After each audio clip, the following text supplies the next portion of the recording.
ধর্মীয় সম্প্রীতি কেউ যদি বিনষ্ট করার চেষ্টা করে বরদাস্ত করা হবে না।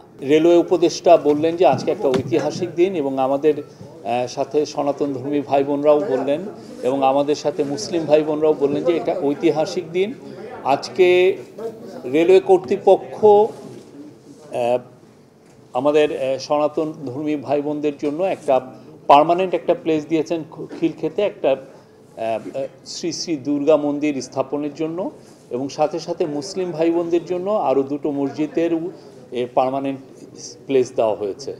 গত বছর জানেন একটা অনাকাঙ্ক্ষিত একটা ঘটনা ঘটেছে যে একটা অস্থায়ী মণ্ডপ ছিল, সেটাকে ওইটা সহ আশেপাশে অনেকগুলো স্থাপনা যখন ইভিকশনের সময় আমাদের রেলওয়ে অ্যাডভাইজার ফজল কবির খান বলেছিলেন যে এটাকে যাতে মর্যাদাপূর্ণভাবে এটাকে ইভিকশন করা হয়, কিন্তু পরবর্তীতে যখন কিছু ছবি আমরা দেখি যে দেখা যায় যে যারা এই কাজটা করেছেন সেখানে আসলে মর্যাদার জায়গাটা মর্যাদাপূর্ণভাবে কাজটি করেননি।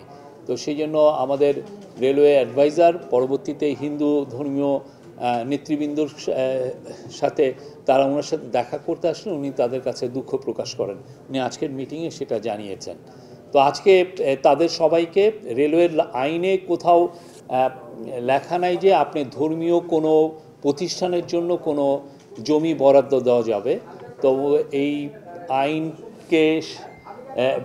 আইনকে সামনে রেখেই এটা কিছু চেঞ্জ করে এখন হিন্দু ধর্মীয় ভাই বোনদের যারা খিলক্ষেতে আছেন তাদের জন্য একটা পার্মানেন্ট একটা মন্দিরের জন্য আজকে জমি দেওয়া হয়েছে। জমি হিন্দু ধর্মীয় যারা নেতৃবৃন্দ আছেন তারাও এই বিষয়ে বলবেন, আর যারা মুসলমান ভাইবৃন্দ ছিলেন তাদেরকেও পার্মানেন্ট দুইটা মসজিদে জায়গা দেওয়া হচ্ছে।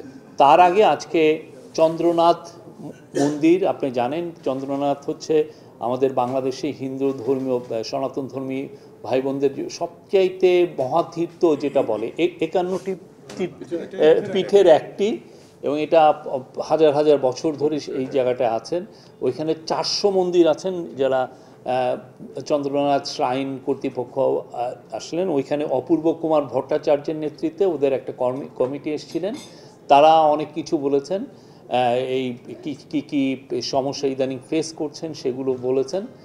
আমাদের 3 জন উপদেষ্টা ছিলেন, ফজল কবির খান, বিধানচন্দ্র রায় পোদ্দার এবং আমাদের ধর্মীয় উপদেষ্টা আফম খালিদ, তাদের কথাগুলো শুনেছেন এবং তাদের কথার প্রেক্ষিতে ফজল কবির খান বলে দিয়েছেন যে চিটাং ডিসি এবং চিটাং পুলিশকে বলে দেওয়া হয়েছে এবং ওদের ইন্টেলিজেন্স এজেন্সি ওইখানে যেন কেউ ধর্মীয়